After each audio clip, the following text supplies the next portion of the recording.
அனைவருக்கும் வணக்கம். சக்தியும் நானும். கொடையில் சிறந்தவன் கர்ணன் என்பது நம் அனைவருக்கும் தெரிந்த ஒன்றே. ஆனால் கொடையில் சிறந்த கர்ணன் பக்தியிலும் சிறந்தவர் என்பது உங்களுக்கு தெரியுமா? வாங்க இந்த வீடியோவை ஸ்கிப் பண்ணாமல் பாருங்கள். இது மிகவும் பயனுள்ளதாகவும் உங்களுக்கு பிடித்த மாதிரியானதாகவும் இருக்கும். மகாபாரத போரில் 17ஆம் நாள் போர் நடந்து முடிந்துவிட்டிருந்தது. மகாரதியான கர்ணனும் போர்க்களத்தில் கீழே விழுந்து விட்டான். கர்ணனின் முடிவை குறித்து பாண்டவர்களின் பாசறையில் வெற்றி கொண்டாட்டம் நடைபெற்று கொண்டிருந்தது. இத்தகைய உல்லாச வேளையில் பாண்டவர்களின் வெற்றிக்கு உறுதுணையாக விளங்கிய கண்ணன் மிகவும் கவலையுடன் உட்கார்ந்திருந்தான்.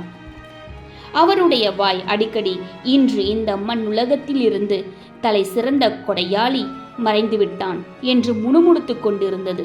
தர்மபுத்திரரான யுதிஷ்டருக்கு எவரை புகழ்ந்தாலும் சரி, எவருடைய நல்ல குணங்களை எவ்வளவுதான் போற்றி புகழ்ந்தாலும் சரி, பொறாமை ஏற்பட்டது இல்லை. ஆனால் தன் தலையாய எதிரியான கர்ணனை கண்ணன் புகழ்வதை கேட்க மிகவும் மன வருத்தம் ஏற்பட்டது.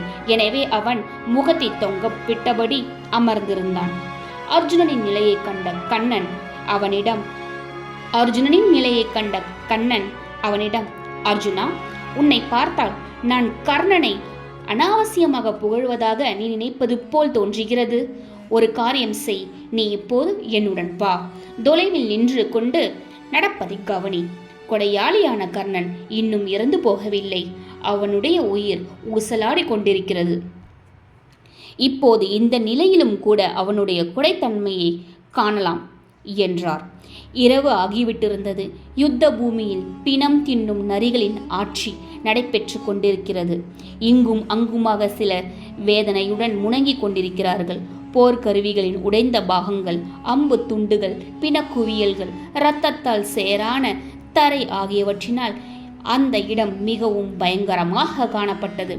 அர்ஜுனனை சிறிது தூரத்தில் நிற்க சொல்லிவிட்டு கண்ணன் தான் மட்டும் அந்தனரை போல் வேடமிட்டு கொண்டு உரத்த குரலில், கர்ணா, கொடையாளி கர்ணா, தாங்கள் எங்கே இருக்கிறீர்கள் என்று கத்திக்கொண்டே நடந்தார். தரையில் மூர்ச்சையுடன் கிடந்த கர்ணன் தலையை தூக்கி, என்னை அழைப்பது யார்? யாரப்பா சகோதரா, தாங்கள் எங்கே இருக்கிறீர்கள் என்று கேட்டான். அந்தனர் கர்ணனின் அருகில் வந்துவிட்டார். அவர் கர்ணனிடம், நான் மிகவும் நம்பிக்கையோடு உங்களை நாடி வந்திருக்கிறேன். எனக்கு சிறிதளவு தங்கம் வேண்டும். மிகவும் சிறிது கொடுத்தால் கூட போதும் என்றார். கர்ணனும் அவரிடம், ஐயா, தாங்கள் என் வீட்டிற்கு செல்லுங்கள். என் மனைவி தங்களுக்கு வேண்டிய அளவிற்கு பொன்னும் பொருளும் கொடுப்பார் என்றான். சாதாரண அந்தரனாக இருந்திருந்தால் கர்ணன் கூறியபடியே அவனது வீட்டிற்கு சென்றிருப்பார் இல்லையா? வந்தது யார்? எனவே அவர் கர்ணனிடம் கோபத்தை காட்டும் வகையில், கொடுக்க விருப்பமில்லை என்றால் இல்லை என்று சொல்லிவிடுங்கள். அங்கும் எங்கும் ஏன் என்னை ஓட சொல்கிறாய்? நான் எங்கும் போக மாட்டேன். எனக்கு 2 கடுகளவு தங்கம் கிடைத்தால் கூட போதும். இதற்காக நான் எங்கும் போக மாட்டேன் என்றார். கர்ணன் சிறிது நேரம் யோசித்தான். பிறகு அந்தனரிடம், ஐயா, என் பற்களில் சிறிது தங்கம் வைக்கப்பட்டிருக்கிறது. தாங்கள் தயவு செய்து அதை எடுத்துக்கொள்ளுங்கள் என்றான். அதை கேட்டதுமே அந்தனரின் முகம் வெறுப்பால் சுருங்கியது. அவர், ஒரு பிராமணனிடம் போய்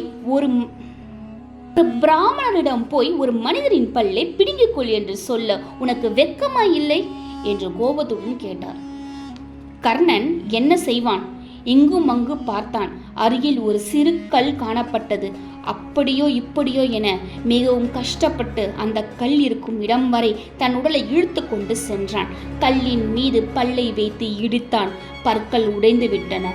அவற்றை கையில் எடுத்துக்கொண்டு அந்தனரை பார்த்து, சுவாமி, இப்போது எடுத்துக்கொள்ளுங்கள் என்றான்.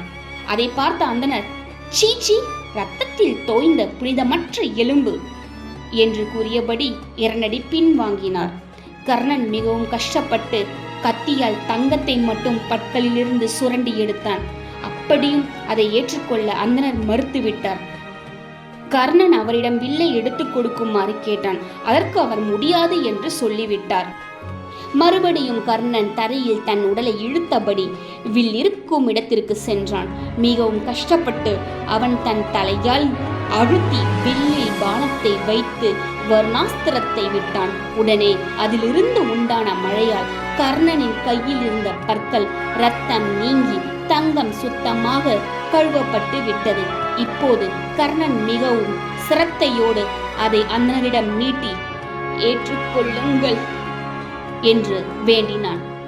மறு வினாடியே, வேண்டிய வரத்தை கேள் கர்ணா என்று கூறியவாறு அந்தனர் வேஷத்தில் வந்த கண்ணன் வெளிப்பட்டு கர்ணனுக்கு காட்சி கொடுத்தார். அர்ஜுனனுக்கு மிகவும் வெட்கமாய் போய்விட்டது. அந்த இடத்திலேயே நின்று விட்டான். கர்ணன் இவ்வளவுதான் கூறினான்.